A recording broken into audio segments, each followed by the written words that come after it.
Hi everyone, আসসালামু আলাইকুম। তো প্রতিবারের মতো আজকে আমি আরেকটা নতুন ভিডিও নিয়ে আসলাম। তো আমি ফারহানা আসুন থেকে ফারহানা।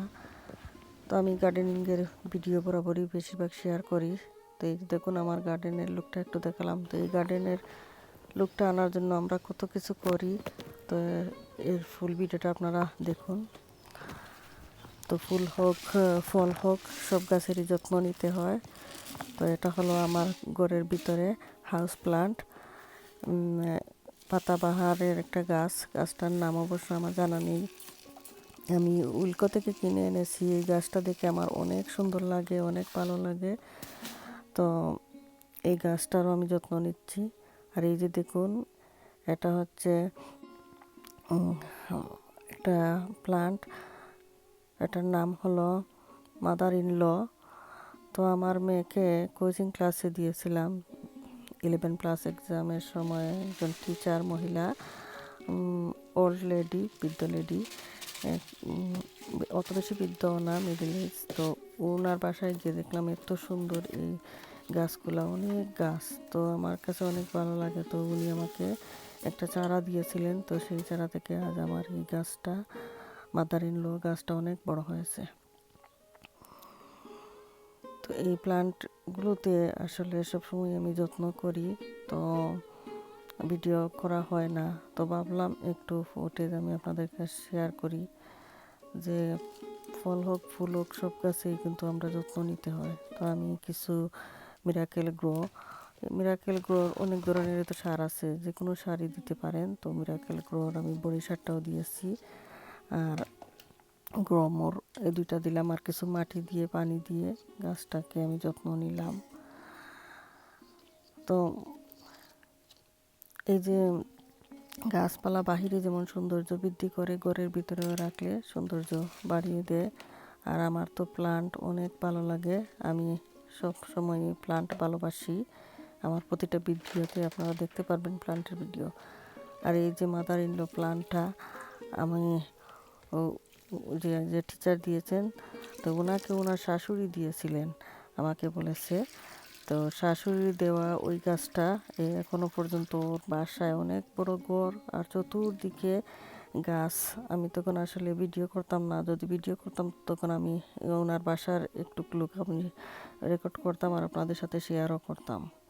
তো যাই হোক, গাছটা দেখলেই ওই টিচারের কথা মনে পড়ে যায় প্রতিবারই। কোনো কিছু আসলে গিফট এমন এক জিনিস, মনে রাখার মতো যদি হয় তাহলে গিফটের মাঝে অনেক স্মৃতি, অনেক কিছুই আসলে মনে পড়ে যায়। তো গাছটা দেখলেই টিচারের কথা আমার মনে পড়ে, আর মনে হয় যে ওনার শাশুড়ি ওনাকে দিয়েছিলেন, আর ওই একটা চারা আমাকেও দিয়েছে। তো টিচারের কথা আমার সব সময় মনে পড়ে। তো যাই হোক, আলহামদুলিল্লাহ এখন আমি গার্ডেনেও চলে আসছি।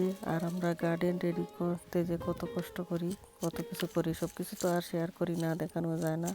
তো যাই হোক, গার্ডেনের এই যে গাছপালা হয়েছে, তো এগুলোতে আমি কিভাবে সার দিলাম, পানি দিচ্ছি, মাটি দিচ্ছি, সব কিছুই একটু একটু করে এই ভিডিওতে আছে, আপনারা দেখলে বুঝতে পারবেন।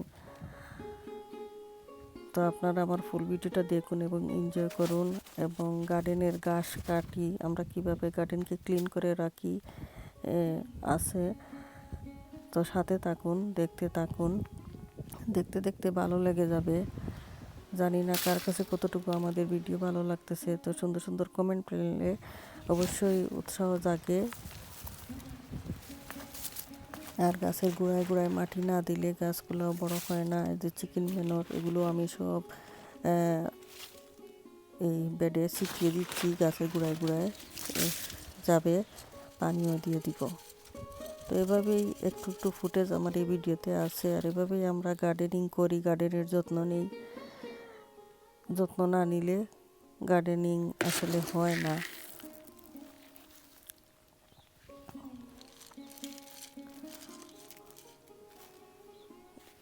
তো সবাই আমার ফুল ভিডিওটা দেখুন আর ভালো থাকুন। আমি আজকের মতো এখানে বিদায় নিয়ে নিলাম। আর এনজয় করুন আমার ভিডিওটা। ভালো লাগলে ফ্রেন্ডস অ্যান্ড ফ্যামিলির সাথে শেয়ার করবেন এবং নোটিফিকেশন বেলটা অন রাখবেন। তো আমি ভিডিও ছাড়া মাত্রই আপনাদের পেজে আপনাদের নোটিফিকেশনে চলে যাবে। তো দেখতে পারবেন নতুন নতুন ভিডিও। আগামীতে আরও নতুন নতুন ভিডিও নিয়ে আসবো। গার্ডেনে কী কী লাভ হলো না হলো দেখাবো। তো সবাই ভালো থাকুন। আসসালামু আলাইকুম। আল্লাহ হাফেজ।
Aku kita